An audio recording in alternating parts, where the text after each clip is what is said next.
Olá gente, Mário Spransky, passando aqui no canal e hoje vou estar trazendo apenas um resumo mesmo da ideia de tendências pedagógicas. Hoje vou passar apenas as divisões, de que forma estão divididas essas tendências. E já tenho vídeos exaustivos aqui sobre essa questão, vou deixar na descrição desse aqui também alguns vídeos aí um pouco mais longos e explicativos sobre essa questão. Hoje vamos falar sobre tendência pedagógica resumidíssima. Libânio, que é um pensador brasileiro, um professor brasileiro, dividiu essas tendências, juntamente com outras pessoas que hoje corroboram com essa ideia, dividiu essas tendências pedagógicas em dois grupos. Sendo o primeiro grupo que eles denominaram de um grupo liberal, que quando a gente pensa liberal não está falando a questão da democrático, aquele que vai assim, liberar tudo, aquela coisa, mas num sentido de uma análise um pouco mais marxista, que vai dizer que, até dentro mesmo da doutrina política, se vai ver que liberalismo é aquela ausência do Estado relacionado à própria economia, né? Onde o Estado se afasta um pouquinho mais, onde se tem a ideia de uma valorização das liberdades individuais e também você tem aquela questão da ideia da propriedade privada dos meios de produção.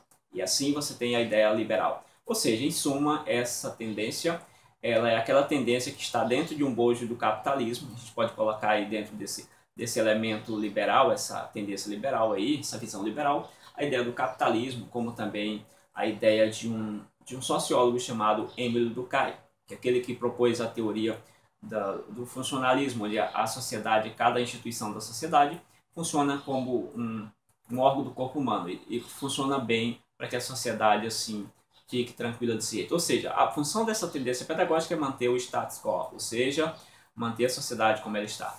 Do outro lado, você teria uma tendência chamada de progressista, ou uma tendência pedagógica chamada de progressista, que tem a ideia, ou traz em si a ideia de uma transformação da própria sociedade. Dentro dessa tendência aqui progressista, você pode colocar aí elementos como Karl Marx, um pensador aí, um grande pensador conhecido por todos nós.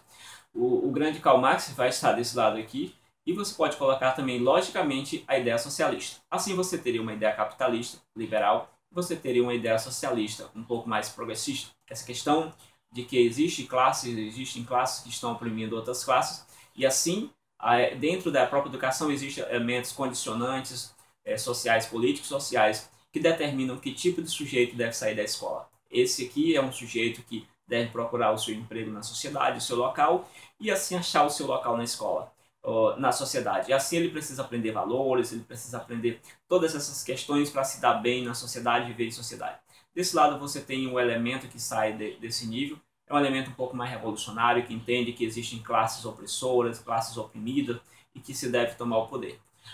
E assim, começando por essa questão liberal, você teria a primeira escola, ou a primeira tendência, a primeira pedagogia, seria a pedagogia tradicional. Essa pedagogia tradicional ela chegou com os jesuítas a partir de 1540 e 1549 e ficou aí até muito aí no século XX e tal, assim mesmo em voga, e até hoje as escolas ainda são tradicionais. O certo é que essa pedagogia que chega com os jesuítas, essa pedagogia é chamada de pedagogia tradicional dogmática, porque era a igreja que dominava até 1759, quando Marquês de Pombal expulsou os jesuítas do Brasil. A partir daí você tem uma implantação de outra pedagogia, que seria a pedagogia tradicional iluminista, um pouco mais científica. Então, e aí você tem, posteriormente, a chegada ou seja, várias críticas a essa pedagogia tradicional, muitas críticas, aí mesmo Rousseau, Montessori, você tem Piaget, todas essas descobertas aí. Você tem muitos pensadores que fizeram crítica a essa escola tradicional, e surgiu então uma escola chamada renovada, uma ideia renovada da escola. Esta ideia renovada ela pode ser dividida em duas escolas ainda, em dois pensamentos, que seria uma proposta ou uma defendida por um americano aí, que você tem a questão do John Dewey, que é a chamada pragmatista, ou então escola renovada diretiva, que tem aquela interferência do professor ainda que pouca, e você teria outra divisão que seria a renovada não diretiva, que é de outro pensador chamado Carl Roger, da década de 60, por aí assim. Ele vai defender que o mais importante não são as questões pedagógicas, mas a escola deve se preocupar mais com as questões psicológicas dos alunos no desenvolvimento das suas próprias atitudes. Dentro dessa escola que você tem aí como sendo a progressivista diretiva de John Dewey, onde você vai ter aí a questão da grande escola, a escola nova, aí, defendida tanto por Anísio de Teixeira, Lourenço Filho e toda essa galera toda, que a partir de 1932 eles começam a assinar, ou eles assinam aquilo que ficou conhecido como Manifesto dos Pioneiros da Educação. E a partir daí, sim, você tem uma luta da escola nova tentando se aproximar do ambiente escolar, tentando se firmar aí. Posteriormente, na década de 60, você tem o surgimento de outra pedagogia dentro dessa escola aqui, todas essas escolas, que seria a escola tecnicista.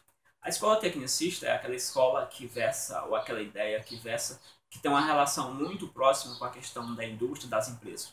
Você vai produzir cidadão que o objetivo ali é encaixá-lo em um trabalho, em uma empresa, e assim como na pedagogia tradicional o importante era o professor e na renovada o importante era o aluno, na tecnicista o importante não é nenhum dos dois, o importante é a técnica que você desenvolve, ou seja, os cursos técnicos aí estão em voga dentro dessa perspectiva aqui. Desse lado aqui você tem essa chamada de progressistas, né? Essa pedagogia ou essas tendências progressistas, que foi instituído esse termo aí pelo Luiz Nidé, que é um pensador marxista, muito interessante essa ideia dele.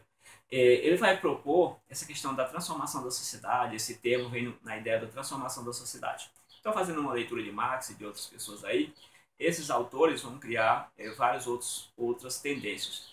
A primeira tendência que a gente classificaria dentro desse rol aqui seria a tendência de Paulo Freire, a pedagogia de Paulo Freire, chamada libertadora. Essa libertadora não gosta muito dos conteúdos escolares, mas pelo contrário, ela valoriza a prática do aluno, o conhecimento deve partir de algo que o aluno já conheça ali, da própria realidade.